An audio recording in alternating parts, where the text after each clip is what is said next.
Jack Frost made ice flowers bloom on glass. I had to open the window to see outside. I was just about to close it when I saw him standing there, an unusually tall man with rather long silvery hair coming out from under the hood covering his head. I froze in amazement. My mind worked fervently in search of a satisfactory answer to the first and most urgent question that came to my mind. Who is this? Part of me wanted to jump back and shut the window, perhaps in a mix of fear and apprehension. The other part was completely mesmerized by the stranger shrouded in a long, white cloak. Many people are probably accustomed to the bucolic image of fairies frolicking in lush green woods and meadows. Some may also be familiar with the tales of fairies stealing brides and young children, or maiming some father who cut a tree growing on a fairy mound. Summer or spring landscapes make up the backdrop upon which many folk tales, both merry and grim, unfold. But assuming that they don't play Santa or go into hibernation, what do fairies do in winter? Folklore relates the wild hunt to the dead, but also to fairies. Hoofbeat, the sound of bridles and tack, the occasional horn blast, hounds barking, and the terrifying sight of horses' eyes gleaming in the darkness like hot coals are not at all what you would wish to encounter if you are travelling alone on a cold winter night. From late October until early January, the fearsome procession flies around, and late night travellers are sometimes kidnapped and other times asked to join. As one would think, answering the invitation involves great risk. The daring ones who go for the ride may never return, or come back harmed in some way. But there is also a chance for those who agree to join the hunt to return from the unusual escapade laden with gifts. The wild hunt is known in several Western European countries and the United States. The best protection is staying indoors after nightfall throughout the season when the hunt is active. If met with the hunt, retreat quickly indoors if possible. If taking shelter is not an option, interacting respectfully yet without showing fear is the best bet.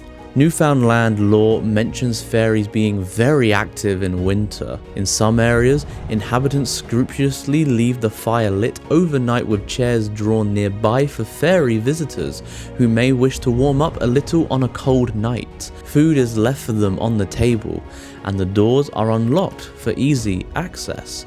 However, it is unwise to be outside after dark. In her book, Strange Terrain, Barbara Retty records the account of a woman abducted by fairies, possibly the hunt, while taking clothes off the line on a winter night. When the woman was brought back with the intervention of the village's priest, she still had a pair of socks in her hand and acted confused. Many Newfoundlanders testify that around Christmas, fairy presence is strongly felt in the human world. Peeking into fairies' whereabouts might be tempting, but misfortune befalls the human caught spying. Such is the case of a housemaid who insisted on spotting the fairies when they passed her house on a Christmas night. The fairy host caught up with the maid as she was outside spying, trampled her, and in the blink of an eye disappeared, leaving behind the dead woman's body.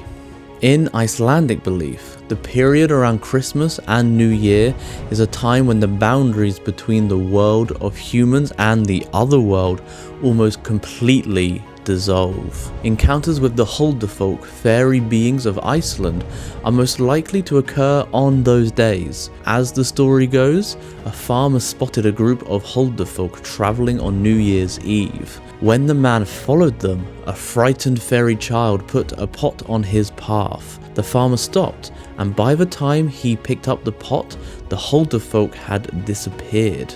The man kept the pot, which was passed down in the family as proof of that encounter. The pot is now in the National Museum together with many other objects of fairy provenance. The relationship between fairies and members of a household could be harmonious or acrimonious.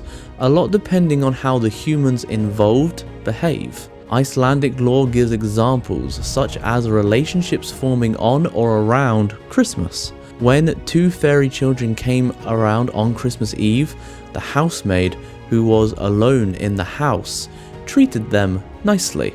When a fairy man came around and made advances, the housemaid turned him down politely but firmly. A fairy woman then showed up and gifted the housemaid a splendid piece of red cloth. The fairy woman explained that the cloth was a gratitude gift for the maid being kind to her children and not answering her husband's advances. When the family came back from church, the housewife got jealous of the gift the maid received, and the following Christmas Eve, she insisted on staying at the home. The housewife slapped the fairy children when they appeared and slept with the fairy man when he asked. The fairy woman showed up and, understandably displeased, cursed the housewife to lose strength in her right hand. The woman's right hand went limp and never recovered.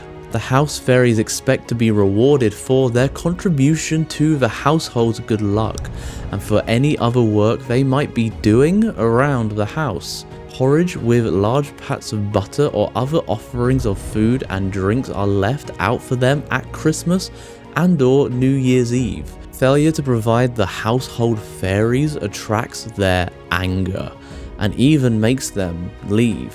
This usually results in diminished luck and prosperity, or other kinds of trouble befalling the house and its inhabitants. In Iceland of the late Middle Ages and well into modern times, fairies were known to take over homesteads to dance and party. There is also the explanation that people blamed fairies as a means to exonerate themselves from accusations of breaching norms of conduct. The Protestant church banned dancing and partying that were deemed improper as prompting immoral behavior. Whether people gathered on various occasions and then attributed the music and dancing to the fairies, or the Huldufólk truly took over a barn for some winter celebration, no one can tell with absolute certainty. But since there is no smoke without a fire, it is reasonable to consider both scenarios possible. Although having fewer examples of fairy activity occurring in wintertime compared to countries in northern and northwestern Europe, Romanian lore does not lack in such episodes. Baba Docia, an ancient goddess who also bears fairy associations, is mostly connoted to Capricurious weather rather than winter per se. Docia is particularly active towards the end of winter and early spring. She dumps snow and sleet unexpectedly, thus posing a serious danger for herdsmen and their flocks, and for travelers. In the harsh Romanian winters, some fairies knock at the door asking for hospitality. They treat the generous hosts handsomely and retaliate against those who treat them poorly.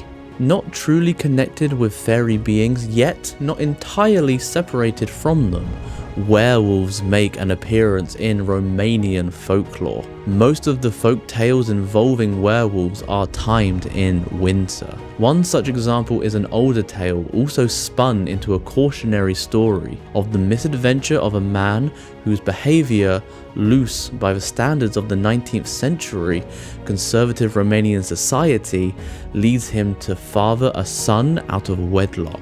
According to much older beliefs, an illegitimate son who is also the seventh son becomes a werewolf. Turned werewolf, the son in the tale tracks his father throughout the winter and finally bites him. Unaware of who he was fighting against, the man kills the werewolf in self-defense, at which point the human traits replace the animal ones. The horrified man realized that he had killed his own son. The man himself then metamorphoses into a werewolf. Winter is making its debut. In the midst of celebrations and festivities, do not forget about the fairies.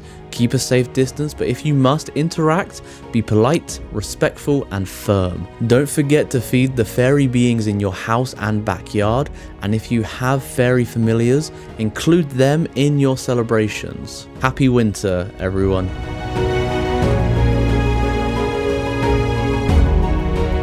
This article first appeared on our blogging site, the Pagan Collective, your #1 place for fun pagan things. It was written by Daniela Semina, author of Pagan Portals Where Fairies Meet, A Fairy Path and more, behind me.